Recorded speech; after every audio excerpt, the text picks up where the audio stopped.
So Shudder has a new film, and it's called The Night of the Reaper. And it is a slasher flick, and it is about a small town where there has been a string of killings by the Reaper.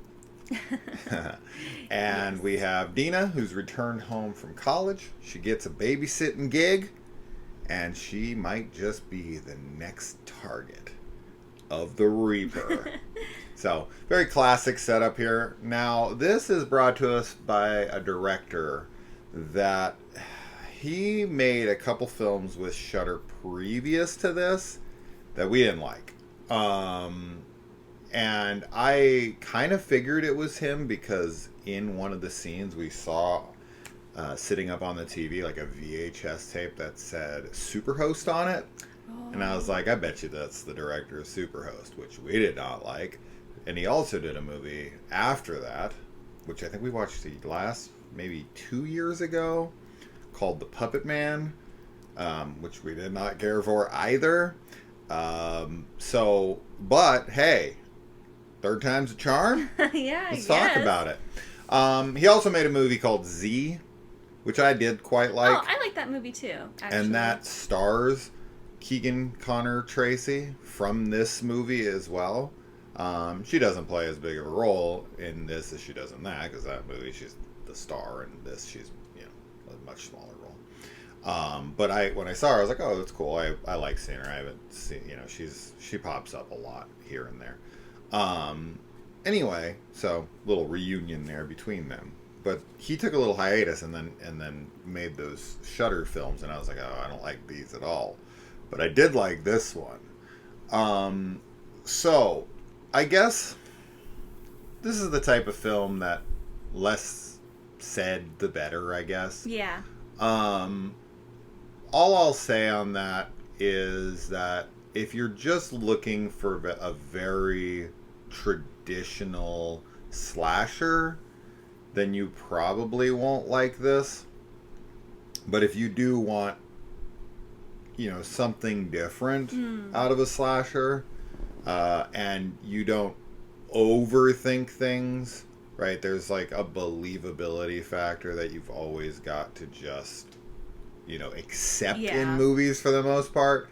But as long as you're good with those two things, and it's not egregious, right? It's not like, oh my God, turn your brain completely off. It's just typical movie logic kind of stuff. Yeah, yeah. But yeah, as long as you're okay with it changing up the formula a little bit, and you don't have to think about it too hard, you should be good to go. Yeah, I think this has a really cool style to it. It's got kind of like this 80s VHS vibe going on, which it is set in really the 80s, like. yeah. Yeah, I thought the music was cool too. I think it's done very well. I liked everyone's performance, and I had a good time with this, honestly. Like, I think that the opening is really awesome, honestly. Very killer opening. And I was really satisfied at the end. So, yeah. For a slasher movie, a modern day slasher, I think this one's pretty good. It reminds me a bit, not in the climax at all, but of the movie House of the Devil.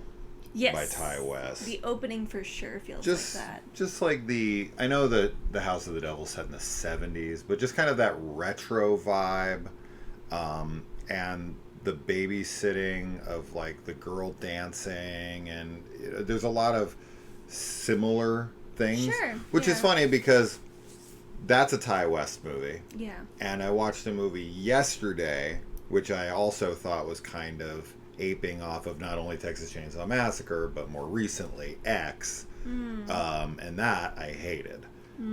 So it is kind of funny to watch these back to back, that they both kind of remind me of Ty West movies, except for this one is far superior to Brute 1976, which I absolutely hated.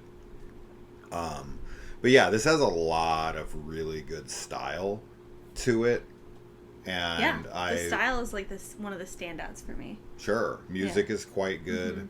So yeah, I think that if anyone is sick of the formula, this is this is kind of an antidote to that, which is a good thing. And that's as I said, we're both trying to be purposely kind of vague on things, right. but it is a recommendation. Absolutely, it's a fresh film, and at the very least, I think it's got some good aesthetic to it, and like is a nice movie to watch during spooky season because of that, at the very least. So I would recommend checking it out. I had one issue during it, but it kind of resolved itself later in the film, where I was like, okay, that's good. I'm glad that's addressed, and I'm good. Yeah. So I didn't end up having much other than, just as I said, like little logical points where I'm like, okay, this is convenient and stuff like that. But that's just film. Yeah, and as long as it's not too insane, I'm always just like, that's fine. Yeah. I don't expect movies to be realistic. I just expect them to play within their own rules. Yes. That being said, there is one point of contention that I can't make amends with, and it happens in the beginning of the film, and I have absolutely zero explanation for it. Oh, and it has to do with a mirror. Yes. So I don't know what's going on with that either, actually.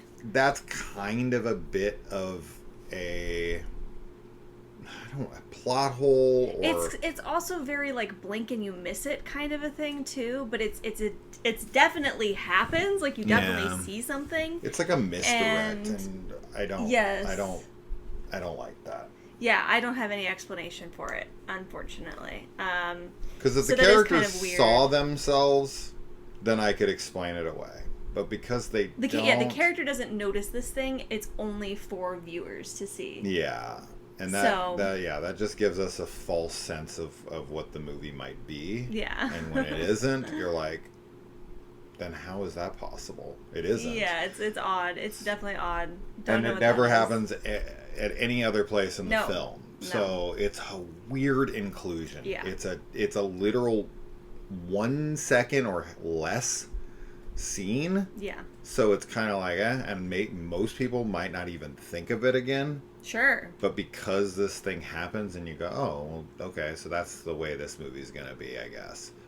And then you're looking for it the rest of the film, and then when all the reveals happen, you're like, oh, so that's not a thing. Right. Right, so that's odd. It's a very odd choice, and I don't like it. Yeah. I don't think it should be in here.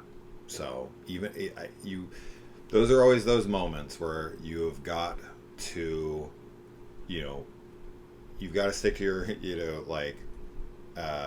you can't give in to your worst temptations, right? As a director, even if it looks cool, even if it's setting up atmosphere, if it doesn't make sense for the film that you're making, hold it off for the one that you do make. Right. That this would work in. Yeah. Right. So those are those moments where you're like, It does feel like it's just kind of like, look how cool and creepy this is. And it's not anything we haven't seen 1,000 times. No, it's right? not anything super. So it's not like so new. Unique that you're like, oh wow, that's something memorable. It is creepy, and it does look cool. But it's always creepy. But anyway, anyway, you'll see what we mean. Yeah. And I guess we kind of just told you that it doesn't really have anything to do with the film. So no, it doesn't. I don't know if it does. If you watch this and you think like there's some explanation or something, there's no explanation. I don't think so. But please tell us if you think otherwise. So. It happens in the first 5 minutes. It's a scene in a mirror. It's the literal only scene in a mirror in the whole fucking film. And once you finish the film, you'll go, why the fuck is that in the movie? Yeah. That's that. That's it. So All let right. us know if you see it. Yeah, it's on Shudder. Let us know. Bye. Bye.